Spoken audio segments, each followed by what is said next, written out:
Navodaya Vidyalaya entrance exam 2021 को लेकर के जितने भी डाउट्स आपके मन में हैं सभी इस वीडियो में क्लियर होने वाले हैं।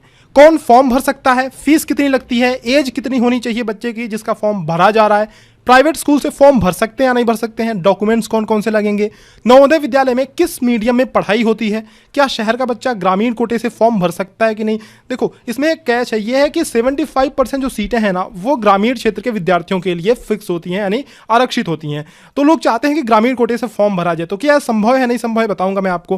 क्या दोबारा फॉर्म भरा जा सकता है, 3rd, 4th and 5th class में लगातार पढ़ना जरूरी है या नहीं, आरक्षण किसको मिलता है यानी रिजर्वेशन किसको मिलता है, ओबीसी SC ST को कितना रिजर्वेशन मिलता है, लड़कियों को कितना रिजर्वेशन मिलता है, या फिर जो दिव्यांग लोग हैं उनको कितना रिजर्वेशन मिलता है, सभी मैं इस वीडियो में बताऊंगा। क्या इंग्लिश मीडियम का बच्चा हिंदी मीडियम से फॉर्म भर सकता है या फिर इसका उल्टा इंग्लिश मीडियम का बच्चा हिंदी मीडियम का बच्चा इंग्लिश मीडियम से फॉर्म भर सकता है कि नहीं, इसके बारे में बताऊंगा।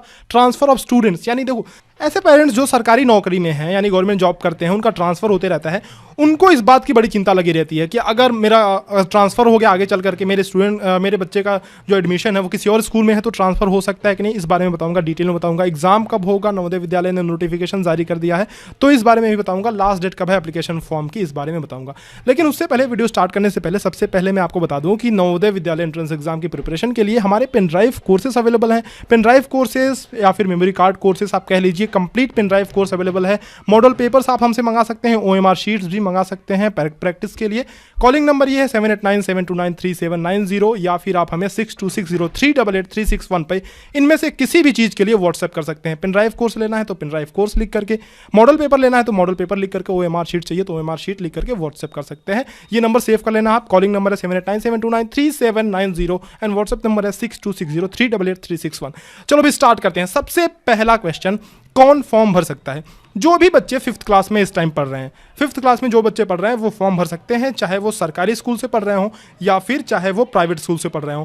अब प्राइवेट स्कूल से पढ़ रहे हैं जो बच्चे प्राइवेट स्कूल में पढ़ रहे हैं उनके लिए कुछ एक कंडीशंस हैं जो मैं आगे बताऊंगा। फिलहाल आप ये जानो कि कोई भी बच्चा अगर 5th क्लास में पढ़ रहा है तो वो नवोदय विद्यालय में 6th क्लास के लिए फॉर्म भर सकता है, एलिजिबल है। बशर्ते ये कुछ कंडीशंस हैं, आप देख लो कि 15 सितंबर 2020 से पहले उसका नामांकन यानी उसका एडमिशन जो है वो 5th क्लास में हो जाना चाहिए। ठीक है, ये आप जरूर से इंश्योर कर लेना। दूसरी चीज़ कि कोई भी कैंडिडेट किसी भी हाल में दोबारा जो है ये फॉर्म नहीं भर सकता है। वैसे ये क्वेश्चन मैंने आगे लिया हुआ था, फिर भी ये जो नोटिफिकेशन है ना ये मैंने ऑफिशियल जो नवोदय विद्यालय समिति ने जारी किया है नोटिफिकेशन जो प्रोस्पेक्टर, उससे ये पार्ट मैंने लिया है। तो ये आप देख सकते हो कि कोई भी कैंडिडेट दोबारा फॉर्म नहीं भर सकता है। अब फीस कितनी लगती है भाई, फीस की बात करते हैं। देखो कितने लोगों को कन्फ्यूजन होता है कि नवोदय विद्यालय फ्री है या फिर कुछ लोग बोलते हैं कि फीस भी लगती है। तो मैं एक बात क्लियर करते चलूँ, कुछ फीस लगती है लेकिन वो कब लगती है और किन की लगती है ये आप डिटेल में जान लीजिए। देखिए किसकी फीस नहीं लगती है पहले तो आप ये जान लो। नवोदय विद्यालय में आप जानते हो कि लड़के और लड़कियां दोनों पढ़ते हैं, ठीक है, जिनमें से लड़कियों की फीस तो नहीं लगती है, चाहे वो किसी भी कैटेगरी की लड़की हो, चाहे SC हो, ST हो, OBC हो, जनरल कैटेगरी की लड़की हो, कोई भी लड़की हो, फीस लड़कियों की लगती ही नहीं है। एक बात क्लियर है। दूसरी बात यह है भाई 6 से 8 तक की कोई भी फीस नहीं लगती है, चाहे वो लड़का हो या लड़की हो। फीस लगना कब से शुरू होता है? 9 से लगना फीस शुरू होता है, यानी 9th क्लास से स्टार्ट होती है फीस लगनी और ये 12 तक फीस लगती है। और किसकी लगती है वो मैं बताऊंगा आगे। पहले आप ये जानो कि लड़कियों की फीस तो नहीं लगेगी भाई, कभी भी नहीं लगेगी। 6 से 8 तक किसी भी लड़के या लड़कियों की फीस नहीं लगेगी। SC ST अगर आप हैं तो आपकी फीस कभी भी नहीं लगेगी। BPL फैमिली के स्टूडेंट्स यानी जो बिलो पॉवर्टी लाइन के स्टूडेंट्स हैं, यानी जिनकी फैमिली इनकम जो गरीबी रेखा के नीचे आते हैं, जिनकी फैमिली इनकम कम है, तो उनकी फीस नहीं लगती है। अब इसके लिए कुछ कंडीशन है, आपको आय प्रमाण पत्र जमा करना पड़ता है। मैं आगे बताऊंगा कि वो कब जमा करना पड़ता है, आगे बताऊंगा। फिलहाल अभी आप ये जानो कि फीस किसकी लगती है।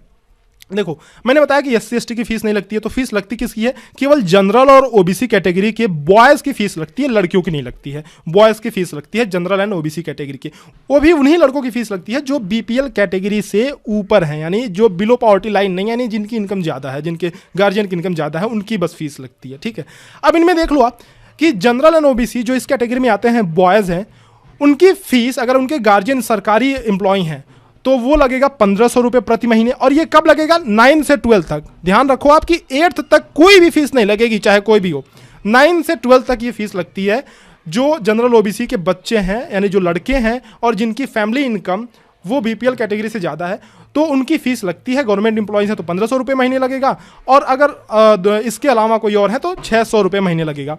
अब गवर्नमेंट एम्प्लॉई भी हैं अगर, तो उसमें भी कंडीशन है, देखो क्या कंडीशन है, अरे कहाँ गया भाई, गवर्नमेंट एम्प्लॉइज़ भी हैं तो उनमें कंडीशन है कि अगर एजुकेशन अलाउंस जो है वो इससे कम उनको मिलता है, यानी 1500 रुपये से कम मिलता है तो वो फीस मानी जाएगी, और अगर इससे ज़्यादा मिलता है तो 1500 मानी जाएगी फीस। ठीक है, तो ये फीस गवर्नमेंट एम्प्लॉइज़ और अदर्स के लिए है।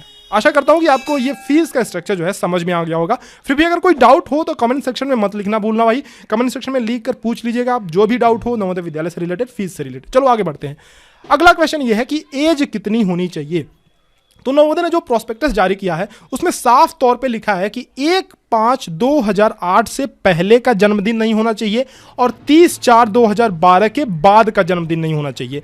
यानी अगर कुल मिला के मैं बात करूं तो रफ टफ ये आप मान लो कि 8.5 साल से लेकर ये 12.5 साल के बच्चे लगभग फॉर्म भर सकते हैं। बट एग्जैक्ट आपको अगर पता करना है तो आप ये जन्मदिन जो है मैच कर लेना, डेट ऑफ बर्थ मैच कर लेना, वो 1/5/2008 से इसके बीच में 30/4/2012 के बीच में होनी चाहिए।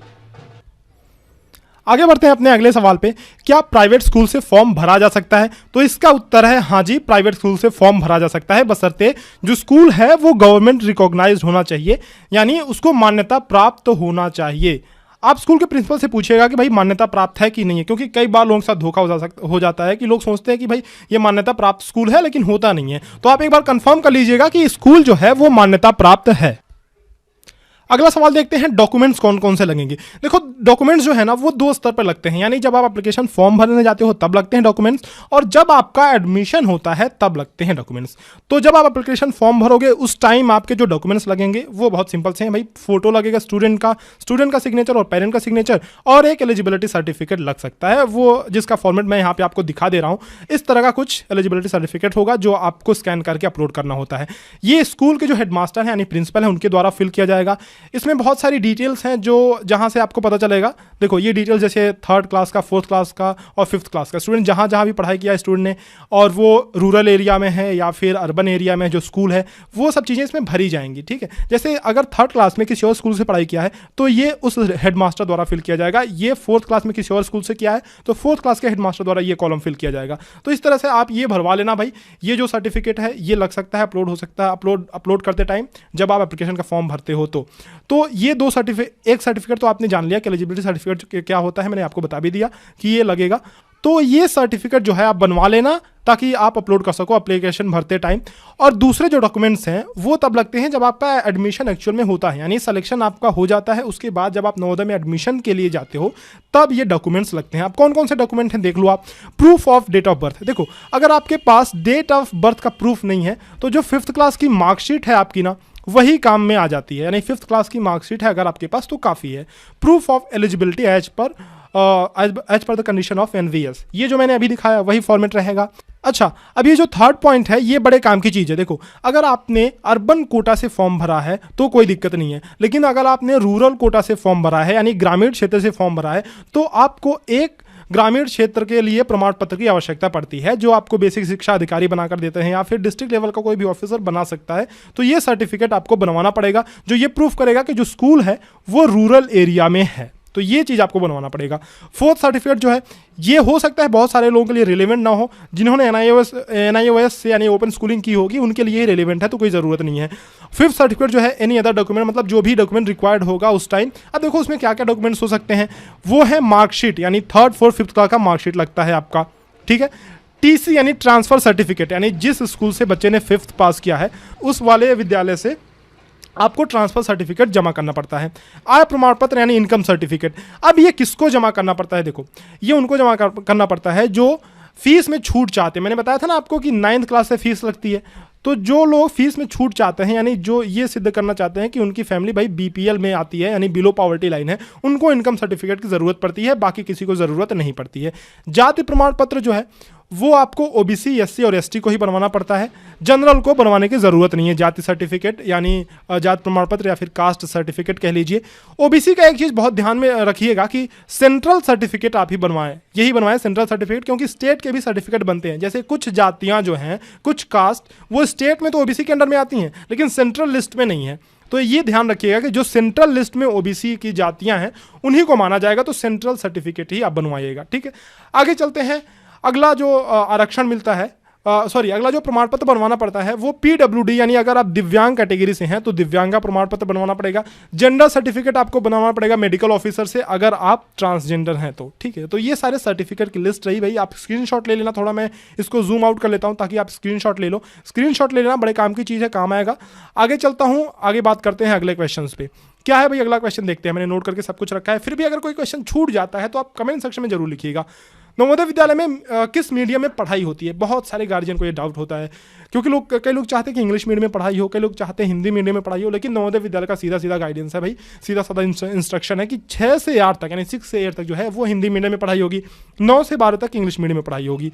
9 से 12 तक की अगर मैं बात करूँ तो जो प्रोस्पेक्टस में लिखा हुआ है वो तो ये लिखा हुआ कि मैथ्स एंड साइंस, यानी मैथ्स और साइंस के जो स्टूडेंट्स हैं उनकी पढ़ाई इंग्लिश मीडियम में होगी, और बाकी ह्यूमैनिटी वाले सब्जेक्ट्स जो हैं, आर्ट्स वाले सब्जेक्ट्स हैं, उनकी पढ़ाई हिंदी मीडियम में होगी। पर ये वेरी करता है, रीजन टू रीजन वेरी करता है। जैसे अगर मैं 6 से 8 तक बात करूँ तो भाई ठीक है, ये डॉक्यूमेंट में लिखा हुआ है, लेकिन क्या होता है ना कि नवोदय विद्यालय में जब आप जाते हो तो वो जिस भी रीजन में नवोदय होता है उस हिसाब से उस मीडियम में पढ़ाई हो जाती है। जैसे कि अब मैं मान के चलूँ, अगर आप उत्तर प्रदेश के निवासी हो तो वहाँ पे हिंदी मीडियम में भी पढ़ाई हो सकती है। टीचर्स इंग्लिश भी रिकमेंड करते हैं, इंग्लिश में भी टीचर पढ़ा देते हैं, तो उसमें भी पढ़ाई हो सकती है। तो उसमें कोई दिक्कत वाली बात नहीं है भाई, हिंदी इंग्लिश मिक्स ही आप समझो कि 6 से 8 तक हिंदी इंग्लिश मिक्स में पढ़ाई होती है, और भाई 9 से तो परफेक्ट जो है इंग्लिश मीडियम हो ही जाता है। आगे चलते हैं अगले सवाल पे कि क्या शहर का बच्चा ग्रामीण कोटा से फॉर्म भर सकता है? तो इसका सीधा सीधा आंसर है कि नहीं। लेकिन देखिए, अब कई लोग इसमें कंफ्यूज हो जाते हैं कि ये शहर का जो क्षेत्र है वो कैसे कैलकुलेट होगा, मतलब उसका जो निर्धारण है वो कैसे होगा। तो भाई कोटा का निर्धारण जो होता है ना वो स्कूल के लोकेशन से होता है। आप कहाँ के रहने वाले हैं इससे कोई मतलब नहीं है, आप शहर में रहते हैं, गाँव में रहते हैं, इससे कोई मतलब नहीं है। ये कोटा जो है वो कहाँ का लागू होगा? स्कूल जहाँ पे है, यानी अगर आप शहर में रहते भी हैं, सपोज करो आप शहर में रहते भी हैं, लेकिन आपका जो बच्चा है वो गांव में पढ़ रहा है, यानी ग्रामीण स्कूल में पढ़ रहा है, तो आप ग्रामीण कोटा से फॉर्म भर सकते हैं। तो अगर आपको ये अपॉर्चुनिटी मिल रही है तो छोड़िएगा नहीं, क्योंकि ग्रामीण कोटा के विद्यार्थियों को ना 75% का रिजर्वेशन होता है, ठीक है। तो अगर आपका बच्चा गांव में पढ़ रहा है, आप शहर में रहते भी हैं, तो आप फॉर्म भर सकते हैं, ठीक है। आगे चलते हैं अगले सवाल पे, क्या दोबारा फॉर्म भरा जा सकता है? तो भाई नहीं, इसका सीधा सीधा जवाब है दोबारा फॉर्म किसी भी हालत में आप नहीं भर सकते हैं। नवोदय विद्यालय समिति का ये बहुत स्ट्रिक्ट इंस्ट्रक्शन है। अगले सवाल पे चलते हैं, क्या 3rd, 4th and 5th class में लगातार पढ़ना जरूरी है? तो हाँ भाई, 3री, 4थी और 5वीं क्लास में लगातार पढ़ना जरूरी है, लेकिन ये जरूरी नहीं है कि आप एक ही स्कूल से पढ़ाई करो। आप किसी भी अलग अलग स्कूल से पढ़ाई कर सकते हो, लेकिन यह है कि गैप नहीं होना चाहिए। आपका मन हुआ कि आपने 3 में पढ़ा, 4 गैप करके आप 5 में चले गए, तो ऐसा नहीं चलेगा भाई। 3, 4 और 5 रेगुलर आप किसी भी स्कूल से पढ़े हो, लेकिन रेगुलर पढ़े हो, ये जरूरी है। अगले सवाल पे चलते हैं, आरक्षण किसको मिलता है और कितना मिलता है? देखो, नवोदय विद्यालय में जो है आरक्षण की व्यवस्था है जो पूरे भारत में लागू होती है, नवोदय विद्यालय पर भी लागू होती है, लेकिन किसको और कितना मिलता है इसमें थोड़ा सा और डाइवर्सिफिकेशन मैं बताता हूं आपको। ये जो आरक्षण मिलता है वो जिले में SC, ST और OBC का कितना पॉपुलेशन है उसके हिसाब से मिलता है। लेकिन एक बात ध्यान में आपको रखना चाहिए कि ये कितना भी जो आरक्षण मिले वो जो नेशनल एवरेज है उससे कम नहीं हो सकता। यानी OBC को 27% से कम तो नहीं मिलेगा, SC को 15% से कम नहीं मिलेगा, ST को 7.5% से कम नहीं मिलेगा। और अगर SC, ST की पॉपुलेशन जो है वो जिले में ज़्यादा है, अगर इनकी पॉपुलेशन ज़्यादा है, तो उस हिसाब से ये दोनों मिला करके 50% तक के आरक्षण इनको मिल सकता है। यानी 15 प्लस ये 7.5, ये कितना हो रहा है? ये 22.5% हो रहा है ना, 22.5%। तो दोनों मिला के अभी तो 22.5% हो रहा है जो नेशनल एवरेज है। लेकिन अगर जिले में इनकी पॉपुलेशन ज़्यादा है तो ये ज़्यादा से ज़्यादा 50% तक जा सकता है। दोनों का मिला के मैं बात कर रहा हूँ, SC और ST का मिला करके। तो ये चीज़ आप ध्यान रखिएगा भाई, आरक्षण के बारे में जानना जरूरी है अगर मिलता है तो। गर्ल्स के लिए, लड़कियों की अगर मैं बात करूं तो 33% आरक्षण इनको मिलता है। यानी आप मान के चलो कि 26 से 27 सीटें जो होती हैं वो लड़कियों के लिए आरक्षित होती हैं, ये रिजर्व होती हैं। कुल मिला के 80 सीट्स होते हैं, आपको आप सभी को पता है, जिसमें से 26-27 सीटें वो लड़कियों के लिए रिजर्व होती हैं। ग्रामीण क्षेत्र जो स्टूडेंट्स हैं उन्हें 75% आरक्षण मिलता है, यानी 80 में से जो 60 सीट्स है ना उनको ये ग्रामीण क्षेत्र के विद्यार्थी भरते हैं। यानी ग्रामीण क्षेत्र के विद्यार्थी का एडमिशन उसमें होता है 60 सीटों पे, यानी 75% सीटों पे। बाकी अगर आप दिव्यांग कैटेगरी से हैं तो 3% आरक्षण, यानी कि 2 से 3 स्टूडेंट का सिलेक्शन दिव्यांग कैटेगरी से होता है अगर वो कोई फॉर्म भरते हैं तो। इसमें जनरली होता क्या है कि ज़्यादा लोग दिव्यांग कैटेगरी से फॉर्म भरते नहीं है, जो भरते भी हैं उनका सिलेक्शन बहुत आसानी से हो जाता है। तो अगर आपके पास ये भाई अपॉर्चुनिटी है, अगर आप दिव्यांग कैटेगरी से हो तो जरूर नवोदय विद्यालय का फॉर्म आपको भरना ही चाहिए। आगे चलते हैं अगले सवाल पे, क्या इंग्लिश मीडियम का बच्चा हिंदी मीडियम से फॉर्म भर सकता है? तो हाँ जी, आप इंग्लिश मीडियम को हो या फिर हिंदी मीडियम के हो, कोई फर्क नहीं पड़ता, गुजराती मीडियम, तेलुगु, कोई भी मीडियम से हो, कोई फर्क नहीं पड़ता, आप किसी भी मीडियम से फॉर्म भर सकते हो और कहीं पे भी ये फॉर्म भरा जा सकता है। ट्रांसफ़र ऑफ स्टूडेंट, देखो जो ऐसे गार्जियन हैं जो सरकारी नौकरी में हैं, जिनको ये दिक्कत रहती है कि अगर मेरा ट्रांसफ़र कहीं हो गया तो मेरे बच्चे का ट्रांसफ़र होगा या नहीं होगा दूसरे नवोदय विद्यालय में, तो इसके लिए नवोदय विद्यालय ने गाइडलाइन जारी की हुई है कि अगर आप फालतू में ट्रांसफ़र करवाना चाहते हैं कि नहीं भाई कोई भी एक्सक्यूज़ दे करके कि यहाँ पे मीडियम ऑफ इंस्ट्रक्शन सही नहीं है, टीचर अच्छे नहीं है, ट्रांसफ़र करना तो नहीं होगा। लेकिन अगर आपके पास जेन्युइन रीजन है कि आपके पेरेंट्स जो हैं किसी और स्टेट में जो है सेटल हो रहे हैं, परमानेंटली सेटल हो रहे हैं, तो ट्रांसफ़र हो सकता है आपके स्टूडेंट का उस नवोदय विद्यालय में। या फिर आप सरकारी जॉब में हैं कहीं और, आपका ट्रांसफ़र हो गया तो आपके स्टूडेंट का जो है वो ट्रांसफ़र हो सकता है, ट्रांसफ़र किया जा सकता है। तो ये सब कारण जो है वो एंटरटेन किए जाएंगे।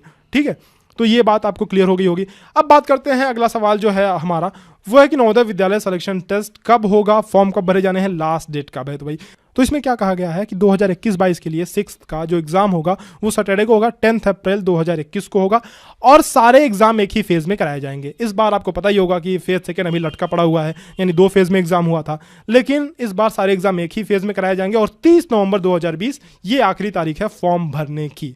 जाते जाते मैं